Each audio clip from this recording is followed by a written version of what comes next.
আমি আমার বাবার মতো যোদ্ধা আজ পর্যন্ত দেখিনি। আমার বাবা আমার পড়াশোনার জন্য তার সর্বোচ্চ ত্যাগ করেছে, এটা আমি বলতে হবে। আমি ঘামতে দেখেছি, তবু থামতে দেখিনি। আমি আমার বাবার মতো যোদ্ধা আজ পর্যন্ত দেখিনি। আমার বাবা আমাকে খাওয়াতে গিয়ে, আমার পড়ালেখার খরচ বহন করতে গিয়ে যে কত অক্লান্ত পরিমাণ কষ্ট করেছেন, ওইটা আমি নিজের চোখ দিয়ে দেখেছি। এবং আমি ভবিষ্যতে যাই করতে চাই, আমি আমার বাবার জন্য করতে চাই। আমি আমার বাবা এবং আমার মায়ের জন্য উৎসর্গ করতে চাই। কিন্তু আমার জীবনের একটা আফসোস, আমি আজ পর্যন্ত আমার বাবাকে একবার জড়িয়ে ধরে কান্না করে বলতে পারি না, বাবা আমি তোমাকে ভালোবাসি, আমি একদিন প্রতিষ্ঠিত হতে চাই, বাবা আমি একদিন তোমার আদর্শ ধারণ করতে চাই। আমি এই কথাটা আমার বাবাকে কখনো বলতে পারিনি। মায়ের হাতের কোন খাবারটা সবচেয়ে পছন্দ?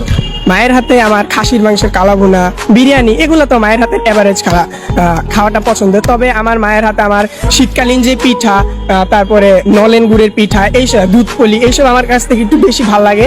তারপরে হলো আপনার এই যে পাটিসাপটা, খেজুরের রসের পায়েস, এগুলো আমার একটু বেশি ভালো লাগে। বাবা মাকে আগামী দিনে কি উপহার দিতে চান? আমি আমার তরফ থেকে আমার বাবা মাকে আমি যত সর্বোচ্চ স্থান দিতে চাই। আমার কাছে যদি সাধ্য থাকতো এবং আমার বাবা মা যদি ওইটা চাইতো, আমি আকাশের চাঁদটা যদি পারতাম, আমি আমার বাবা মাকে এনে দিয়ে দিতাম। কারণ আমি আমার বাবা মার জন্য সর্বোচ্চ ত্যাগ করতে রাজি আছি। কারণ আমার বাবা মা আমাকে তাদের সর্বোচ্চ চেষ্টা করে আমাকে বড় করতেছেন, আমাকে মানুষ করতে চাইছেন। তো এই জন্য আমি আমার বাবা মার জন্য সবকিছু করতে রাজি আছি।